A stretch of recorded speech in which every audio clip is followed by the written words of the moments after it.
Good afternoon. We begin with a horrific airline disaster in South Korea. A passenger plane slamming into a wall, killing almost everyone on board. And a warning, some viewers may find Eddie Meyer's report confronting.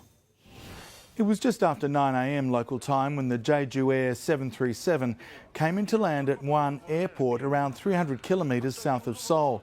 Without landing gear and sliding on its belly, the jet skidded off the runway and slammed into a concrete fence before erupting into a fireball. The plane was travelling from Bangkok to South Korea. Amateur footage appears to show flame and smoke coming out of one of its engines in the moments before landing. On board, 181 people, 173 South Koreans, 2 from Thailand and 6 crew. Just 2 injured people have been cut from the wreckage and taken to hospital. Local authorities now presume there are no other survivors in what is one of South Korea's worst aviation disasters. A man has been charged with murder after a body was found in Sydney's west. As Ruth Wynne Williams explains, the 60-year-old male was discovered in the driveway of a home. A 42-year-old man from Sydney's Mount Pritchard is right now in custody, set to face court, accused of bringing a neighbourhood feud to a deadly end. Around 3:30 yesterday, detectives claim Michael Wickham, who is known around the neighbourhood as Mick, pulled up on the driveway of Edgar Campos's home, and neighbours say the pair got in a heated argument. Edgar allegedly pulling out a long metal pole as a weapon, but dropping it before police say he began to wrestle with the 60-year-old victim. Police will allege that Mick Wickham was pinned on the driveway by his neighbour for some time, where he suffocated and died. I'm very sad when I hear it, very sad. Witnesses say they heard screaming. They claim Edgar Campos had told his neighbour not to visit his property. The alleged altercation, the latest in a long-running stoush over an oak tree that towers over both men's properties. A fence separating their homes, but a recent storm dislodging branches. Police will allege that Wickham wanted Campos to clear branches that were impacting his home. Mick Wickham lived alone with his father. He was his full-time carer. Campos at home with his wife and a new baby. Other residents today told 9 News they are shocked. A lot of policemen here and police cars, and they close the street from 2 sides. That 42-year-old man, Edgar Campos, he will appear in court tomorrow. He's charged with 1 count of murder. The Prime Minister and Victorian Premier have visited the Grampians, where a huge bushfire continues to burn out of control. Isabel Quinlan reports. It's been almost 2 weeks since the fire started here in the Grampians, and today the Prime Minister and Victorian Premier got a bird's eye view of its destruction. This fire has now claimed more than 76,000 hectares of land, 3 homes, almost a dozen outbuildings and hundreds of livestock. This number anticipated to climb as firefighters continue to make impact assessments. This has been a devastating fire event here in the Grampians, and it I think is particularly acutely felt because of the time of year it is. It's just absolutely heartbreaking. To assist those impacted, a disaster recovery payment will be available for workers and sole traders from tomorrow. This will provide up to 13 weeks of income support for workers and sole traders. Today's visit was also a chance to thank all the staff and volunteers, many who have come from across the state and country to help fight this blaze, which continues to burn out of control. The cooler conditions over the last few days here in the Grampians have allowed firefighters to establish a number of control lines around the fire. But temperatures are forecasted to heat up over the coming days, and that has authorities worried. We'll see some fire behaviour which will challenge firefighters in coming days. It is certainly a matter people need to be concerned about, not alarmed about, but concerned about, to take necessary precautions. This really is only the beginning of our fire season here in Victoria, with history showing January and February are our worst months. So authorities are asking communities to be prepared. A fisherman fatally mauled by a shark in waters off Queensland has been identified as 40-year-old Luke Walford.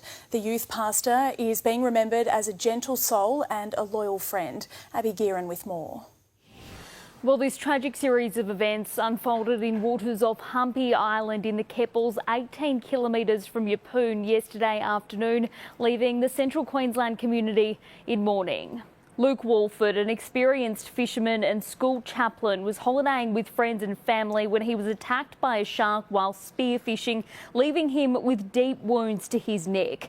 Paramedics travelled to the tropical island by rescue helicopter, but sadly he couldn't be saved. The 40-year-old's death has prompted an outpouring of grief from the many who knew him. Sunday morning service at the church where Luke worked as a youth pastor for a decade alongside his wife. Today, a sombre affair. Just a wonderful man, and in the prime of his life, this accident, this tragedy has happened. But he was doing what he loved, so he wasn't foolish in his experience of spearfishing and snorkeling, etc. It's just one of those unforeseen things that can happen unexpectedly. It's understood that Luke's brother-in-law was fishing alongside him, and police have said that they were doing everything right, taking turns diving in and looking out for each other. But sharks are known to frequent this area. It is the first fatal attack in Queensland since 2020. Vladimir Putin has apologised to Azerbaijan's president over the downing of a plane which killed 38 people without directly saying Russia is responsible. He called the crash a tragic incident, claiming it happened when Russian air defence systems were repelling Ukrainian drones. The flight was en route to Chechnya in Russia. A key member of Donald Trump's inner circle has found themselves at odds with one of his most influential supporters, tech titan Elon Musk. Reid Butler explains. Trouble in paradise in the MAGA movement. The president-elect's current favourite, Elon Musk, at war with some of Donald Trump's most influential supporters. They're fighting over immigration, obviously a hot-button topic. The Tesla CEO, who was born in South Africa, is a big believer in the H-1B visa, which allows highly skilled foreign workers to be brought over for American companies. It happens a lot in the tech industry, but his embrace of this program has enraged some of the more hardline anti-immigration activists who want Americans to do American jobs. Now it's all reached a head. Musk has implied some who oppose the visas are racist and has written on his social media platform X, those contemptible fools must be removed from the Republican Party root and stem. And that has certainly fired up this feud. You need to honor this country, and you need to honor the citizens in this country. The citizens in this country are what provided the platform for you nerds even to exist. Now a lot of these activists are claiming they've been censored on X and that Musk has stripped them of their privileges on the website. So it's getting ugly. President-elect Trump appears to be Team Musk for now, saying he likes the visas. It certainly makes for an awkward situation, though. What does the president-elect do if his base starts turning on his favourite, Elon Musk? A lot of drama, and Donald Trump is not even in the White House yet. A couple of weeks until that happens. Matilda's star Sam Kerr has thanked her followers for their support after her grandmother was hit by a car just metres from her Perth home. She's posted on Instagram, "Thank you for all the messages, love and prayer for my nan." 89-year-old Coral Kerr remains in a serious condition at Royal Perth Hospital, where she's undergone surgery for a broken ankle, femur and hip. Well, exclusive polling in 9 newspapers has revealed our most and least popular politicians, and the numbers don't look good for the Prime Minister ahead of next year's election. Federal politics reporter Amanda Kopp has the details.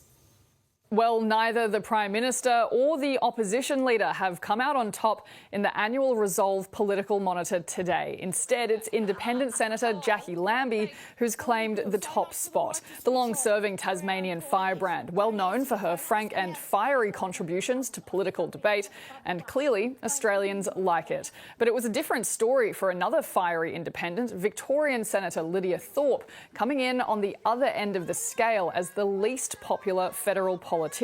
Her antics gaining multiple headlines this year, including shouting at King Charles. When it came to our own political leaders, Anthony Albanese has taken a tumble in the polls, down from -3 last year all the way to -17 this year. But he didn't seem too bothered about that today, speaking from fire-hit regional Victoria. What I'm worried about is helping fellow Australians I've been underestimated my whole political life, and I'm focused on making a difference for cost of living. The opposition leader, Peter Dutton, has climbed in the other direction, moving from -12 to 0 on the scale today.